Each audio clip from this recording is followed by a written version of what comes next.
What's up? Yeah, come on. I.O.W. Sports Network, late night edition. Let's go. Come on. We about to raise the bar. Wild card mar. Everybody grab a seat, cause you know we about to spark. Late night sports talk. Modelo Lisaga. Man, you don't wanna start. Wild card mar. We about to raise the bar. Wild card mar. Everybody grab a seat, cause you know we about to spark. Late night sports talk. Modelo Lisaga. Man, you don't wanna start. Wild card mar. Hey. L Boogie with the hot flame, ashtray full of top names, little tree for your membrane. This the 9-hour time frame. I just snatched up a 6-pack, got my hands on a lid pack, whipping up a little batch of snacks. Yeah, man, I think I'm all set. Late night, can't sleep. Go ahead and just tap in. Better grab you a cold one, and we about to get some laps in. Wild card on the microphone, he'll hit you with a couple flurries. Y'all need to just strap in for some entertainment sports commentary. About to raise the bar. Wild card mar. Everybody grab a seat, cause you know we about to spark. Late night sports talk. Modelo Lisaga. Man, you don't wanna start. Wild card mar. We about to raise the bar.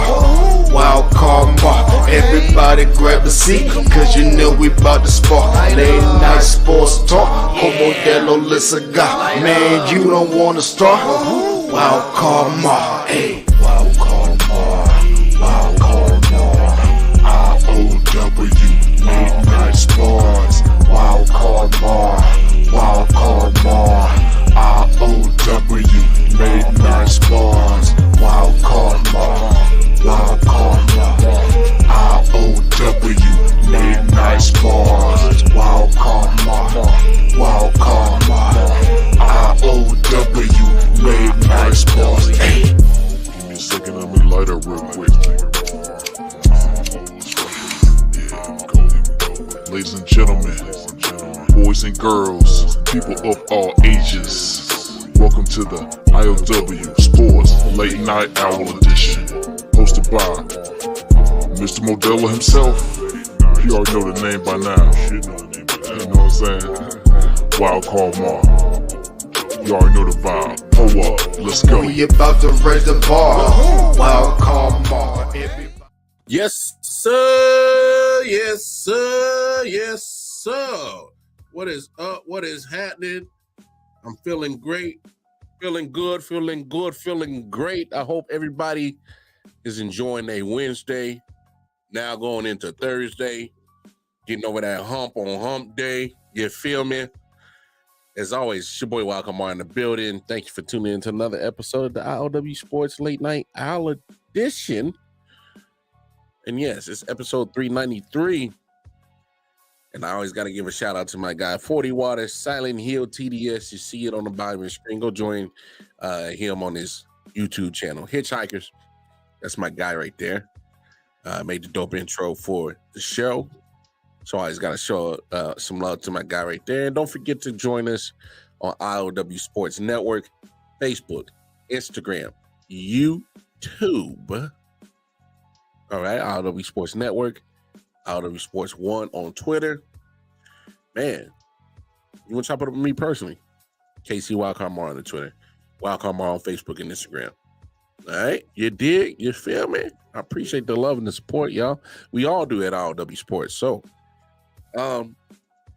man, crazy week of sports, right? Yeah. And forgive me, y'all, if I vent on this next topic, because I think it's important to talk about. Look, I don't claim to be an expert in anything. I did play sports all my life, played basketball, football, baseball all my life. So, you know, some of those things, in my opinions, I'm gonna speak about them because I played them. You know, I was a very active young man from, you know, pee-wee age all the way through high school. By the time college came around, I was done with it. I knew my calling. I knew I wasn't meant to go professional. So as high school, as far as I went with sports, all right? I knew. Not because I couldn't or, you know, I just didn't have that passion, all right? To be a professional sports, you know, athlete, you got to have a certain amount of passion to take it because you sacrificing time away from family, friends, loved ones. You sacrifice in relationships sometimes. I mean, you sacrifice some things, you know, especially in the beginning, and then you kind of figure out how to balance everything out. But yeah, man, I knew. But my thing is when I started doing podcasts, 2019. All right, it wasn't for me to be a professional or anything like that. It was just me having a platform to express myself as an individual. And then when we start doing the sports side of things, same thing, to express myself as an individual. But one thing that I'm glad that I do since I've been doing this podcast thing for a minute is I love the fact that I do have this platform to express myself. You know, unfortunately, I don't have the insiders like, you know, ESPN or FS1 to, you know, the professional athletes. I don't have that luxury. But one thing that I do have is the common sense. I have common sense, all right? And sometimes it helps me out, you know, navigate the BS of mainstream sports media sometimes. It helps me navigate that crap. It helps me weave out what is, you know, fluff, what is actually stuff that is being said to garner views, likes, subscriptions and stuff like that. It helps me weave out the bullshit from the truth, to be frank. And it helps me decipher, you know, whether I should even bother entertaining certain things that comes out of mainstream sports media. And I'm just going to be quite frank and honest. Hey, man, sometimes mainstream sports media, y'all suck. It's like y'all forget the human element of things sometimes. Y'all forget about the fact that, you know, the people that y'all covering are human beings.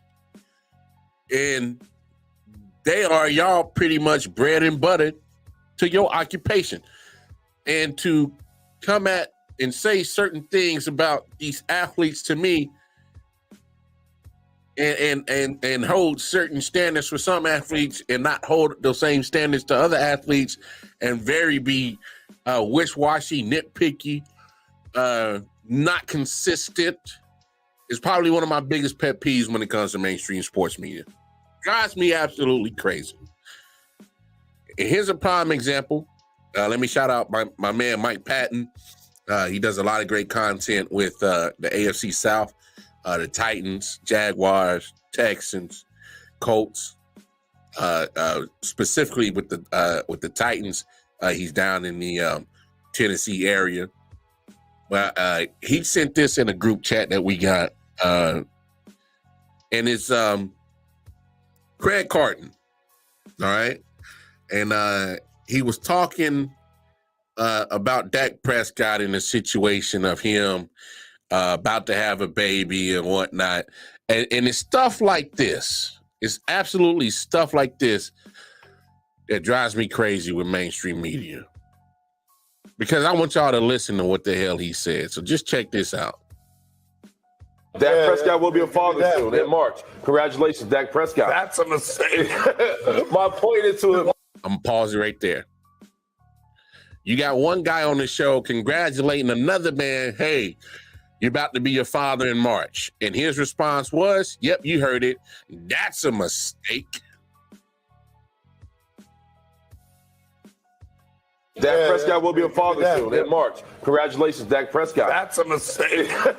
My point to it all is, at the end of the day, it comes down to beating the Philadelphia Eagles. Oh, why did you tell me that? That changes everything. Why? What does that change? There goes the Cowboys season. How do you do that? No, they just announced the pregnancy. Are you not a fan of fatherhood? I am a big fan of fatherhood. I'm blessed with 4 beautiful, healthy children. So. You have beautiful kids. You guys have kids as well. Kids out there. This is a terrible distraction now for Dak Prescott. How? He's not married, right? So now I got to question, is she a gold digger? No, she might not be. I got to question it, right?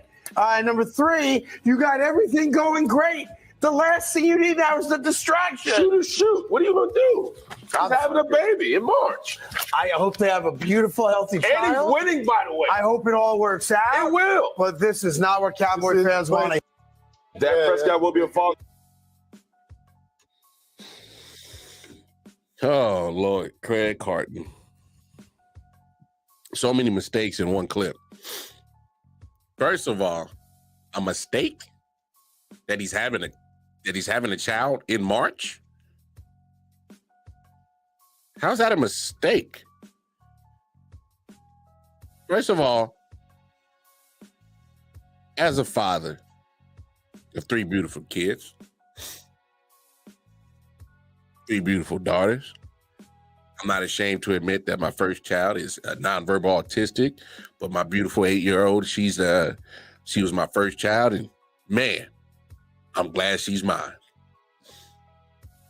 My 6-year-old, love her to death. My 5-month-old, love her to death. I would do anything for all 3 of them. None of them were a mistake. Unplanned? I can say that, but never a mistake. Now, for this man to call another man having a baby a mistake, you foolish. Craig Carton, you're an idiot.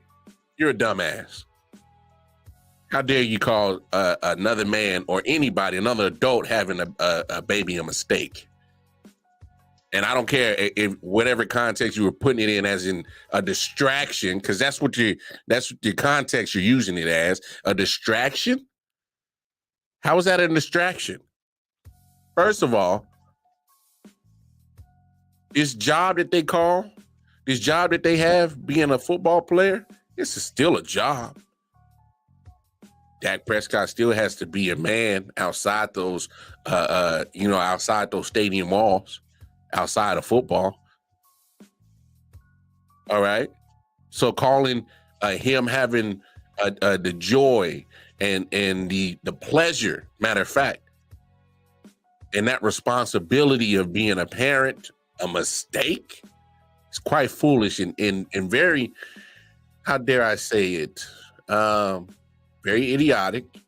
And who gives you that right to call that a mistake? Sounds like FS1 made the mistake to put your dumb ass on TV. For you to say something so foolish like that. I don't care how you try to put it in context. Second of all, if he's having the baby in March, that's in March. How's that a distraction now? I'm pretty sure he's a professional enough to make sure that he's still reading the playbook, show up to practice, show up on Sundays or Mondays or Tuesdays or Thursdays or Fridays, whatever days they play football. I'm sure Dak Prescott is professional enough to separate reality from his football life. I'm pretty sure he's able to do that. He's been doing that, has he not? It's been well documented of the situations he had to deal with, not only depression, the sad situation of his brother's suicide situations, and he still managed to be a professional football player. How is this any different from dealing with any other reality shit outside of football? It's no different. It's no different from anybody that has a 9-to-5 and you still got to deal with the realities of life. You still got a job to do. will you have to take breaks sometimes to regulate that real life so it doesn't distract your job life? I'm sure people have done it. People are going to continue to do it. But for you to Craig Carton to say something so foolish and idiotic like this, it baffles me. It makes me just get more and more further away from mainstream sports media. I mean, really? I'm just astonished that this came out of your mouth. How does a person like you stay on air, or matter of fact, even get on air when you say idiotic things like that? Because I'm willing to bet you said something just as dumb before. This is foolishness. You're not the only one that says something stupid in mainstream media. A lot of y'all in mainstream media say some dumb stuff. Then you say, "Oh, I got a question if she's a gold digger." Who the hell are you? You don't know that woman. You don't know that woman that Dak Prescott is having a child with. You don't know their relationship. So what, they not married? Who made you the damn moral police? Get off your righteous high horse. Who the hell are you? I can't stand people that get on this moral high horse and act like they're so high and mighty as if they have lived such a perfect life. And you got the nerves just because you got the platform to talk about somebody like that. The hell are you? Shut the hell up, Craig Carton. That's real piece of shit behavior that you just did, dog. For real. But you're not the only fool in mainstream media. Excuse me. There's puppets all over mainstream media. There's some on FS1, ESPN, CBS, all over the place. Because I can tell you this, the whole coverage of Josh Giddey's situation is wild. You know, they don't want to touch it because it's so, quote unquote, allegations. But didn't we not have like allegations after allegations about Deshaun Watson, and then all y'all networks couldn't stop covering that? What's the difference? Oh, you don't want to talk about that now, huh? Okay. Allegations happen all the time in sports, and allegations come in and out through the news wire and sports media all the time. But y'all pick and choose which ones to report about, make a big deal about. Certain athletes, y'all bring got to bring the whole cavalry. Let's make sure ESPN, FS1, CBS, and CNN and all of them have a sports segment about this one. But you get quiet on others. See that whole picking and choosing and building the narratives of certain athletes and certain situations and downplaying others, or won't even speak about them at all. Some of the stuff that drives me absolutely crazy. But I get it. I understand, because you sports mainstream media fools, y'all got a job to do. Because let's be honest, for the y'all just the puppets and the puppeteers behind the checks that sign over to y'all. You know, you must follow their agenda. Follow what must be said. It's cool. I get it. I understand. You got a job to do, right? Paycheck over morality, right? I got it. I got it. I hear you. Cool. But it's up to you, the viewers. So it's really up to y'all. The people who are taking the information in and really just soaking it in, giving the views. It's really on y'all. Y'all got to start deciphering. People got to start deciphering real from the bullshit. And mainstream media is y'all something else sometimes, man. But y'all suck sometimes. Y'all really do. And I just When I saw that clip, I'm like, who the hell are you? But then it brought up a bigger question on when you see things, you know,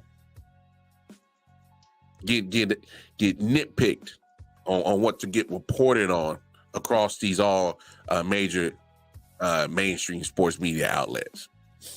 And I get it. I ain't always gotta like it, but that's why, hey, for the most part, I fall back from a lot of these mainstream sports media shows. I'd rather go and try to find the information for myself and decipher real from the bullshit. Just me. But we all been born with a brain. It's up to us as consumers to use it. It's up to us. But one thing that I can't appreciate, especially in the NFL and other sports entities, y'all sure do love. Y'all sure do love that WWE formula, right? Y'all love it. And you know what I'm talking about. You know, find something to entice the people to get into our product. Make the players available, put a microphone in their face, you know, catch some raw emotions, catch some you know, thoughts and feelings that can get the party going, get the people talking. You know what I'm saying? Get everybody riled up.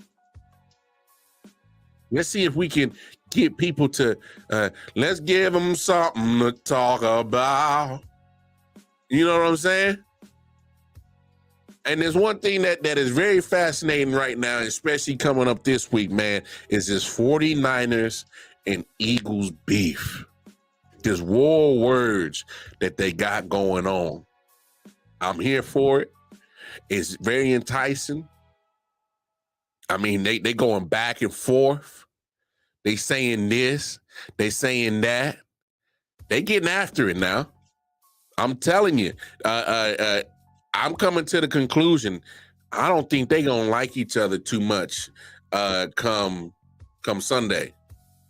And quite honestly, this was a game that should have been flexed to a primetime spot. Whether it's Sunday night or Monday night, I don't care. This is gonna be some good stuff right here come Sunday. I'm here for it. Check out what Kay Adams, she was talking and sitting down with Debo, wide receiver for the 49ers, on her show, on her podcast. And man, just listening to this got me amped. I can't wait to see this game on Sunday. Check it out. What is the cause of the Ewan Bradbury thing? If you could explain it in terms I can understand. Like, was there a moment on the field? No, it wasn't necessarily a moment of the field. We was just talking ball that, you know, said what I said, and, you know, and they dragged it on or whatever, but whatever the case may be. But it's kind of like I said it yesterday, like, you know, at the end of the day, like, I said it, yeah, I said it, but I don't regret it. Now, obviously, you heard Hassan Reddick. I heard boo-hoos. I saw that. I don't know if he's talking. I don't know who he's talking to, the boo-hoos and all of that. But I do want to ask you. And here's the quote: "Talk is cheap. They get to come back into the link. It was a lot of boo-hoos last year, a lot of crying, a lot of what ifs, a lot of this, a lot of that. They get a chance to come back in here, line that shit up, and prove it again." So, I mean, boo-hoos, Debo? Hey, man, we'll catch you on Sunday. Is this one of those? Is this one of those where you see Shanahan and you say, "Yo, give me a chance to chip number 7 on this next play"? No, I don't play that type of game. You don't want to block Hassan? No, whatever. I mean, whatever Kyle asks me to do, I'm going to do it. I'm not going to go to him and be like, "Yo, let me chip this guy," or anything like that. Nah. I feel like you asked for the ball, though. This isn't one of those where you're like, hey. I'm not a guy that go in there. I'm not a guy that go in there and ask for the ball either. Like, I think Kyle knows his personnel, and he knows, you know, what all his players are capable of, and he do a great job of sharing the ball around. Yeah.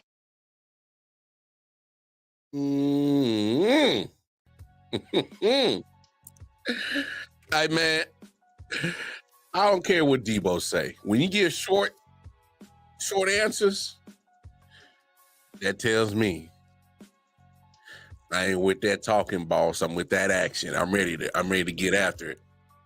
That's what I heard. I don't know about y'all. But that's what I heard. I'm telling you, this is the stuff that you know, that's that WWE marketing right there. You know, let's have a quick little war of words. You know, I got a little hobby. We call it the promo world. It's almost like promo wrestling, where you build characters and you shit talk. You know, we have matches and you win belts but it's a verbal fight. And this is what it reminds me of. This little thing between the Eagles and the 49ers. Of course, it dates back to, you know, the NFC Championship game. It was some chirping from the 49ers. I remember Brandon I.O.W being quoted to say, hey, you know, had we, you know, had our quarterback and not down to pretty much a guy and Josh Johnson that we picked up off the streets this week, you know, we probably would have got you. You know, it goes back to that. And as soon as the schedule and hey, got to give credit to the schedule makers too. Schedule makers ain't stupid. Sometimes you gotta make sure you get those matchups on the schedule of the people that got a little tension. You know, get them to play again. Let's see what happens. Because I bet you they would. Both of those teams did that. They took a little Sharpie on that calendar. See, yeah, circle that game. And this is what we got right now. As a fan of football, man, it has me very excited to see this situation because you want to see it unfold. You know, Hassan Reddick this week said his things, said his couple, you know, threw a couple little jabs at the peoples, at the 49ers. You know, they said, hey, I heard a lot of boo-hooing. You know, heard a lot of this, heard a lot of that. And I just heard, you know, Debo saying what he had to say. You know what I'm saying? So, that's that old school WWE straight up talking smack, setting up the setting up a war of words to hype it up. And I don't have an issue with it. I don't have an issue with it at all. You know, I think it's actually pretty dope. It gives everybody to get hyped up and say what they got to say. Trash talk. I love it. I absolutely love it. But I do got to point this out, though. As much as the beef going on with the 49ers and the Eagles, you know, and you got the Eagles making fun of the 49ers of how y'all was boo-hooing after the NFC Championship game and, oh, it's this and that. And I also got to point out something, too. I also remember in February when the Eagles lost the Super Bowl, there was a lot of Eagles on that team that was boo-hooing about the Super Bowl. And months later, being a little bit salty about the Super Bowl, saying this, saying that. So all I'm gonna say is don't be the pot calling the kettle black. because there's a little bit of that going on right now. Say what you want, Hassan Reddick. You said about the 49ers doing a little boo-hooing and all that. Yeah, hey, they said some stuff at the NFC Championship game, which is a fact. But I must point out, y'all was talking about the 49ers doing boo-hoo, but hey, let's not forget there was some boo-hooing coming from Eagles camp, from the team, from players that played in that Super Bowl about the loss to the Kansas City Chiefs. We got to call a spade a spade. Hot kettle. Don't forget, when you're out here on your Twitters, on your Facebooks, your Instagrams, your snaps of the chats, talking your smack, some of that stuff can turn around and turn into receipts on you now. Don't get me wrong, I'm enjoying this little war of words between 49ers and Eagles, but I just got to remind you, Eagles people, as much as you want to call a lot of boo-hooing to the 49ers, y'all was doing a lot of boo-hooing just a couple of months ago. Doing a lot of boo-hooing in the offseason after you lost the Super Bowl. Hey, hot kettles. That's all I'm going to say. That's all I'm going to say. But overall, boy, I'm excited to see this damn 49ers and Eagles game. I think the Eagles win. But I'm going to say this. I think the 49ers are going to try to throw everything at the book at the Eagles. I think they're going to be a little bit more emotionally charged and get up for this game. It's going to be very chippy. It's going to be some moments where it might get a little chippy. It's going to be up to the referees to set the tone on how they're going to ref the game, and they need to do it early and stick with it and be consistent with it. Pretty much what I'm saying is when you throw your flags out, Sunday refs, hear me now. Hear me when I'm talking to you. Whatever you call in the first quarter, you better consistently call it in the second, third, and fourth quarter. Because when you got a situation like this, two teams that don't like each other, they already been chirping at each other since back in January. That they've been going at each other since January. A lot of stuff kind of has been calmed down because you got to get through the draft, training camp, preseason, and 12 weeks of football before you get to this matchup. So there's a lot in between all that jabbering in January from the NFC Championship game to the jabbering that started pretty much on Monday again. It just revamped up because now you look on the calendar after they circle that, it's like, it's go time.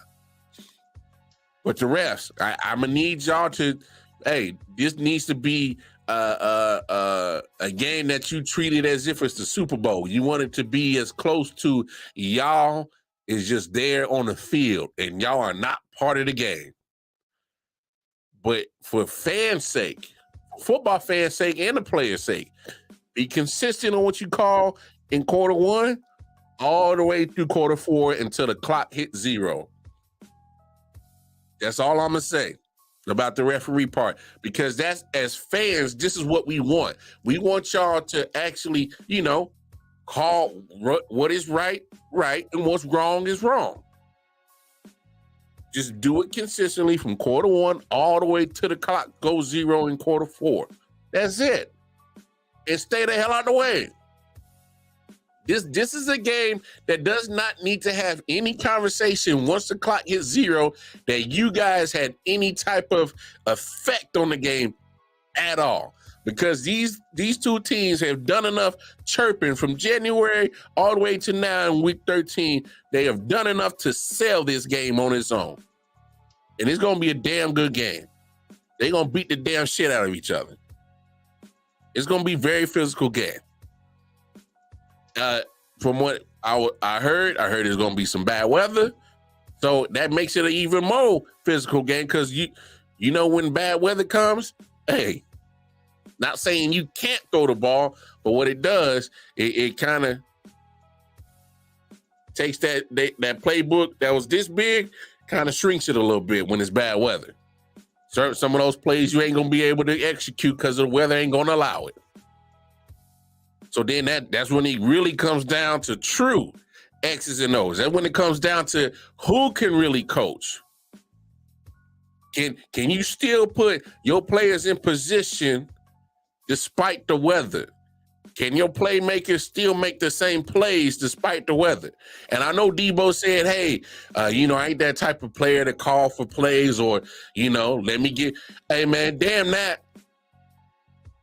Hey, I don't mind a player wanting to play personal sometimes. And hear me out, y'all. Playing personal, I'm not saying play dirty, not to physically hurt somebody. But Debo, if I'm him, hey, Kyle, let me get a chip on Riddick real quick.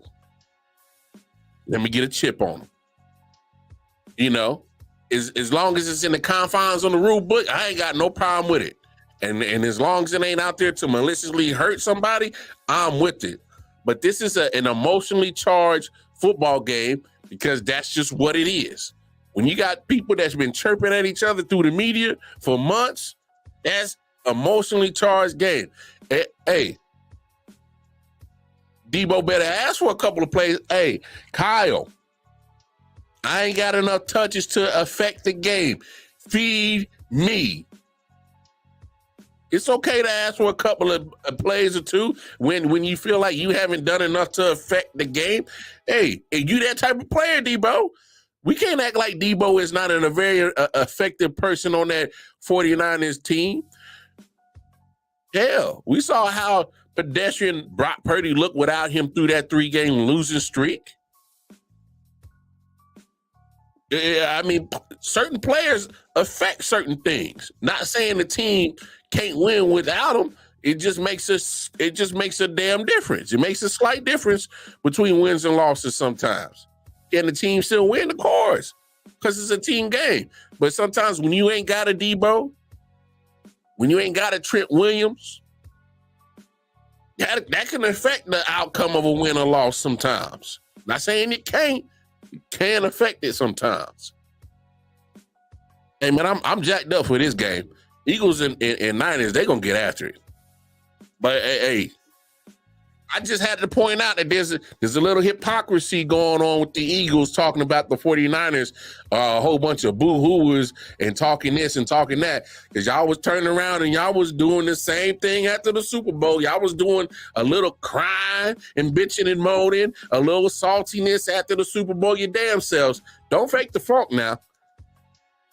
This the problem with the social media era. We jokers got receipts. Got receipts. Don't do that. Got receipts. Got receipts. I'm definitely looking forward to that game. I know I kind of talked about it last night, and I played the Pat McAfee clip with Aaron Rodgers and him talking about possibly returning and what kind of effects that makes. And not to my surprise, lo and behold, he was clear for practice today. Clear for practice. But guess what, y'all? I'm still not buying it. I'm still not buying an Aaron Rodgers return. Being clear for practice and being cleared for physical games, to me, are two different things. I think they're totally two different things. And my thing is if he was, being clear for practice and actually being activated, that would have told me something too. Because he didn't get activated. He's not off the injury. He's not off the IR list. He's just been cleared for practice. And so he's still going to be limited in practice. There's still going to be certain things that they're not going to force him to do. They're not going to force him to practice in pads, obviously. They're not going to have him practice, in full 707 drills or full first team offense versus first team defensive, practice situations. They're not asking him to do that. They're just saying that, hey, you're clear to go, be out and do certain football moves. Let's kind of see where you are at, stamina wise. Let's see where your cardio is at. Let's see what kind of movements you can do on the Achilles. I'm still having a hard time believing that in 3 months, whatever this new type of procedure it is, I know it's a different type of advanced procedure that allows the player to heal. And here's the thing, I get it. People heal different. Some people are quick healers. Some people are, a little bit slower healers, But I'm just having a hard time believing that a dude at his age, which is, he's about to be 40, his Achilles is going to heal quicker than, say, someone half his age. I'm just 3 months. That's a miraculous turnaround, really, on Achilles. I mean, that's. Hey, I'm not a doctor. I'm not going to sit here and act like I am and pretend that I am. Because it'd be fluff, and I don't rock with fluff. It'd be bullshit. All right, I'm just not buying his return. Is because how do you mentally be ready for a return?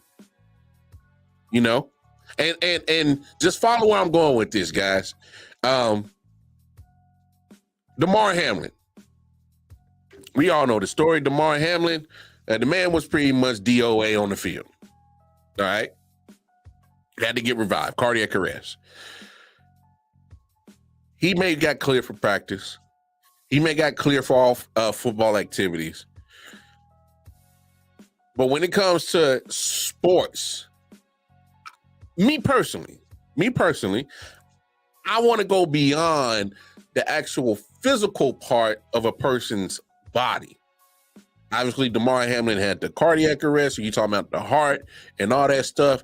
Aaron Rodgers has the Achilles. You're talking about that. So if they're saying they're clear for practice, they're saying that they're physically able to go out and do it. Okay. Me, I'm more worried about the mental part. So for Damar Hamlin, where is he at mentally? Because we haven't seen a lot of Damar Hamlin out this year, right? Are you sure he was mentally ready to handle going out on the same football field when the last time we saw him, the man was literally DOA on it? Did anybody ever think about that? Did he think about that? Did the Buffalo Bills think about that? Did his family think about, friends? Did anybody else think about that? I thought about it, because when you're dealing with a situation what Damar Hamlin had to deal with, yeah, you may be physically clear for practice, physically clear for football activities, but how are you mentally ready to deal with a situation like that? Now, let's flip this to Aaron Rodgers. Yes, he's had injuries before. Had some injuries that cost him a long length of time before. Remember the collarbone injuries, certain things like that he had in Green Bay. He missed some, double-digit games. But that was also when he was in the peak of his prime, physically, mentally. Again, this man is about to be 40. Is he mentally ready to say that, hey, I can, I know they got the little clips of him, throwing the ball and doing this and that. But you still got to factor in of not just, is he mentally ready, but how do you mentally handle the situation with the whole Jets in general? Last time I checked, they ain't fixed that offensive line. Last time I checked, they ain't shown any capability of protecting not only him. They didn't protect Zach Wilson. They ain't protect Tim Boyle. They ain't protect nothing. They ain't done no type of protecting to nobody. Hell, I wouldn't ask none of them to be any type of protection on my home. I wouldn't ask them for home security protection. There's somebody coming up in my joint. I'm surely going to get robbed. I'm sure. But they ain't protecting nothing. There's no way that you can tell me that Aaron Rodgers is mentally ready to say, hey, man, I'm going to put my health behind this protection. No, there's no way. There's no way he's thinking that, hey, man, I'm good. They're going to protect me. Shit. If he really thinks that offensive line is going to do their job in protecting him, crazy as hell. Hell, they didn't protect you good enough in those 4 plays you played. To me, it's just not worth the risk. Excuse me. It's not worth the risk. That's why I'm still not buying this Aaron Rodgers return. It's what are the pros? Literally, what are the pros to coming back to this Jets team? To me, there's no playoff chances.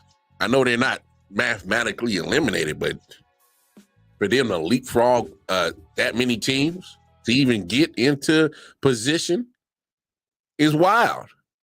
Who exactly are they going to leapfrog to get into position to be a playoff team? Who? I mean, come on. Let's really think about it. Who are they going to be able to leapfrog to get into playoff position? Huh? You're 4-7. You're down at the bottom. That means you got to be better than the 4-7 Tennessee. That means you got to be better than the 4-7 Chargers, a 5-7 Vegas Raiders, a 5-6 Cincinnati Bengals, a 6-6 Buffalo Bills, a 6-5 Denver Broncos, a 6-5 Houston Texans, and you got to leapfrog a 6-5 Indianapolis Colts. Now, none of those teams are fire beaters. None of those teams are like, oh my guys, those are top contenders in the AFC. Hell, the NFL. No, I'm not saying that. But damn it, go from 15 to 7? Literally in 6 weeks? Because week 13, week 14, week 15, week 16, week 17, and week 18? You really gonna be able to leapfrog all those teams? Shit.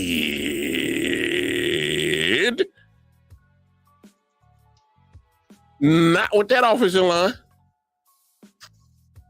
That defense is good, but damn it, they already tied. They say, we tied, boss. We've been carrying this damn team since week 1. And you want us to continue to carry these some of my bitches on the offensive side for another 6 weeks? Shit. We tied, boss. Come on now. You trying to tell me that defense ain't been eyeballing, side-eyeing that offense every time they go 3 and out? Shit. I know they have, because I would have. That's just human nature. Hey, man, we tired of y'all not picking up y'all end of the damn team. Y'all side of the ball ain't holding up y'all end of the bargain. Come on now. Aaron Rodgers is good. He is. He ain't that damn good. You asking this man to turn water into wine. You asking this man to do some Jesus miracles. Turn the 15 seed New York Jets with a piss poor, a way below average offensive line and turn them into a 7 seed wild card spot. Shit. Got me bent. That ain't happening. And I get it. All these sports commentators, oh man, well, you know, players love to play. Shh. Okay, players love to play, but I'm not going out there to get killed. Don't just sit up here and act like it's just gonna be all gravy back there if he does come back. No. Last time I checked, they ain't fixed that offensive line. Last time I checked, you ain't got a true threat of a weapon besides Garrett Wilson. Okay, I mean, I say Breece Hall. He nice. But come on, man. Last time I checked, you ain't got one of the smartest offensive coordinators. Yeah. Don't act like it's going to change just because it's Aaron Rodgers' buddy, and if he do come back, well, yeah, we're good again. No. I saw the report say, oh, he's eyeing week 16. Oh, you're eyeing week 16? So you're eyeing week 16? First of all, week 13, you got the Falcons coming into town. They not that much better than you, but they're the favorites. They're the favorites, and you're the home team. That's what Vegas thinks of you. They don't think you're worth a damn either. Hell, Jets fans is already quitting on y'all. They talking about the draft already. What they normally been doing. I mean, y'all done pissed away all their hopes. The Texans are playing for a playoff spot. Y'all not better than them. That's week 14. Week 15, you got the Dolphins. They already kicked y'all ass on Black Friday. Hell, Black Friday, White Friday, Green Friday, Aqua Friday. It don't matter what day it is. They've been kicking y'all ass. They'll do it again. That's week 15. Then you want to come back week 16 against the lousy Commanders? Okay. You're already eliminated from the playoff position because you're not winning these next 3 games. That makes you 4-10. Again, well, what would be the purpose of Aaron Rodgers coming back? I'm not buying it. I'm just not buying it. Come back to play the Commanders, Browns, and Patriots for what? You're not playing for nothing. You can't play spoiler to nothing.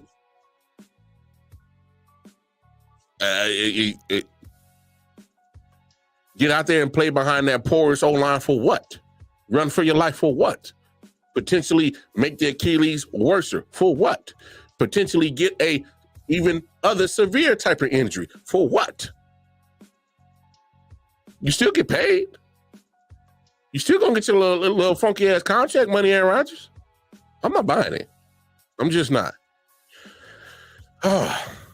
Anyway, got about 7 minutes left in the show. One of the most interesting sports stories that's been going on is this Angel Reese situation down in LSU. It's been a minute since she played some games. And then you got Kim Mulkey, the coach of the LSU women's basketball team. She's been very close to the chest about exactly the reason why Angel has to play. She's been very vague, very, I guess you could say she's been kind of dodging the reason why she's been away from the team. And she's kind of been a little bit, seem a little bothered by the question. Well, I don't owe you that explanation. Yeah, okay. You don't know what's that explanation. Cool.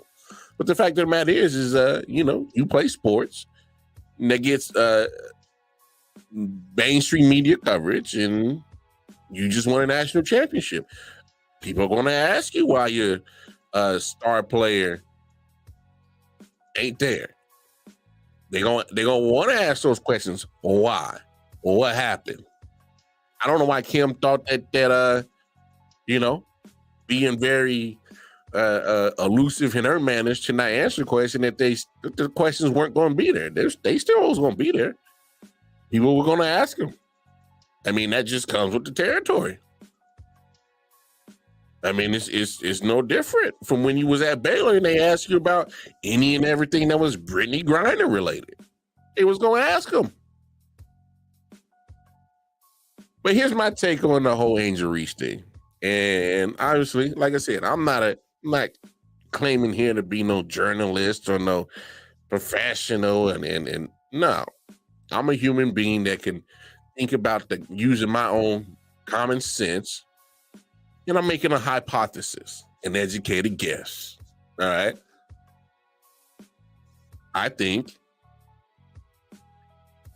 Angel maybe, didn't come back in the greatest of shape. I don't think she probably came back in the greatest of mental spaces. And instead of, being a distraction for poor play, I think him pretty much told her that, hey, I think you're not focused. I think you're out of shape. I think you're mentally not here. And maybe you should take a break and get some shit in order. Come on back, and we're going to keep on rocking.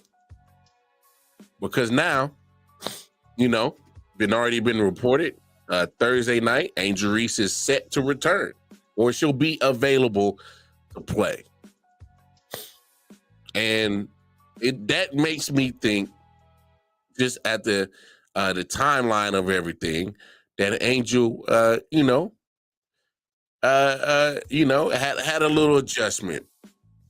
She had an adjustment problem. And what I'm talking about is, you're talking about a young lady that, from that NCAA tournament run to winning the national championship and the start of this season, man, you're talking about there wasn't enough cameras, wasn't enough microphones in her face. She had many appearances here, there, everywhere. She was everywhere. All right, making appearances in videos over here, commercials over there, making NIL money over here, making NIL money over there. And hey, y'all know me. For those who know the show, watch the product, get your bread. Athletes, get your bread off your name and your image and likeness, because these sports entities are getting rich off of you. So you might as well get your piece of the pie. I ain't mad at you.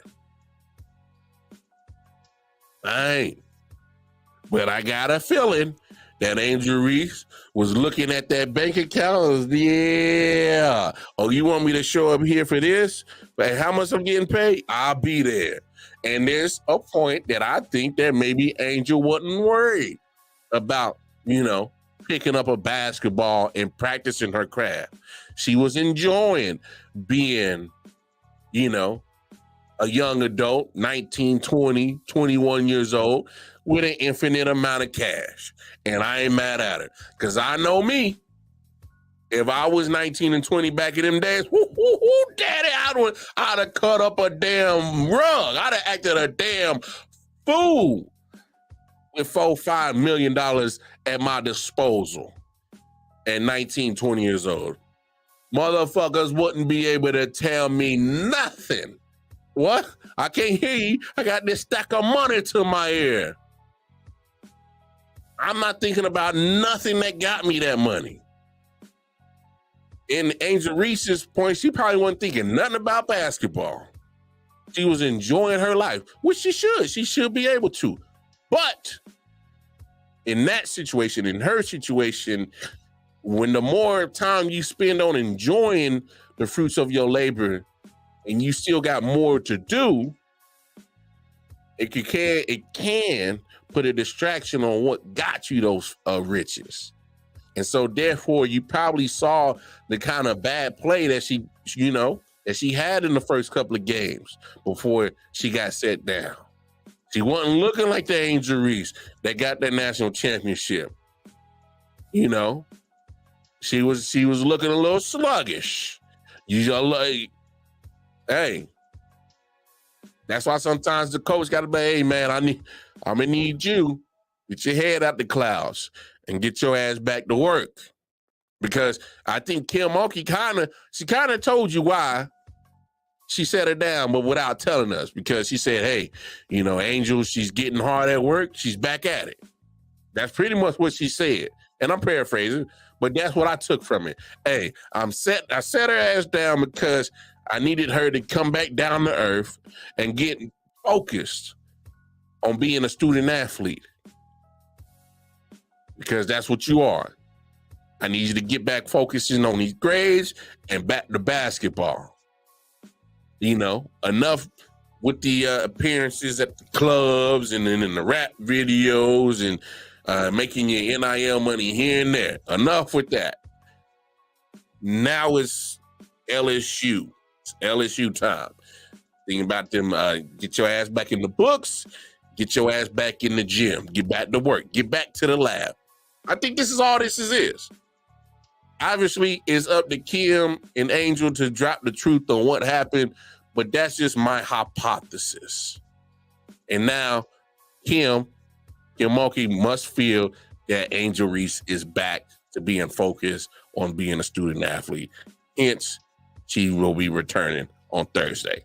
Just my thoughts, my opinions, my hypothesis, my educated guess. Anyway, man, appreciate everybody tuning in, chopping it up with me. Appreciate you. But you know what it is, man. Got to get up out of here. Of course, no Thursday show. But you can tune in with myself and my homeboy, Bobby G. We do the post Thursday night prime recap, and we talk some football for the rest of week 13. I'll drop the link in on any of my social media pages, Facebook, Instagram, Twitter. So follow me on any of those social media platforms. Wildcard Mar, KC Wildcard Mar on the Twitter. And then y'all make sure y'all tap in with us. All right? But until then, man, y'all enjoy the rest of your week. I'll see y'all Monday. Oh, no, wait. I'll see y'all Thursday afternoon. We got an I.O.W. Sports 4 o'clock p.m. Eastern Standard Time show. So y'all can tap in with us Thursday. All right? Hey, until then, Wildcard Mar. Man, I'm about here. Love y'all. Peace.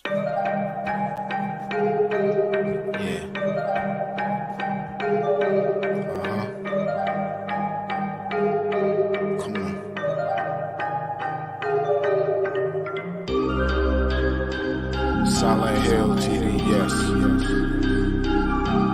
Hitchhikers.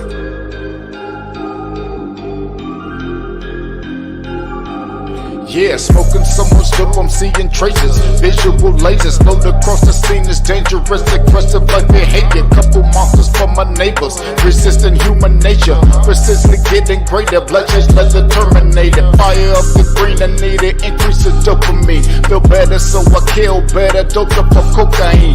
Roaming like I never had a home, so I'm all alone. Smoking bones down the chromosomes till the filter's gone. Suffocating under heavy pressure, the signature marks are the cornerstone of a nigga that's ready to spark. Like the pathway through the treacherous, wonderful dark. Searching for a lost spark, curators of a lost art. Desperately holding shit together until it falls apart. Blood stuck to pool in the water, just waiting on the sharks. Love is the deadliest game, but I'll just massacre your heart. Tearing at your body, wondering how did we start? Fuck man, I think a nigga about to spaz out. Cause I don't give a fuck no more when I'm down to my last night. Then I ran out of luck, feeling look down, about to pass out. Speeding down the highway in this challenge, afraid of God I will crash out. Dump the ash out, give it all up, dump the cash out. Make every second count, I just wanna see that ass bounce. Bitch, what you talking about? Drop dead, delete the party, nigga, watch your damn mouth. You don't wanna get me started. Go. Pedal to the metal, hit the floor. Flying through the city, and that's about to float. Grab the main, grab a shit, get go. You already know how this can go, I'm about to leave. Slide through the streets and need for speed. Feel the breeze, finger twisting up the sweet. If you're looking for a baby, you gon' see. Pay attention, bitch,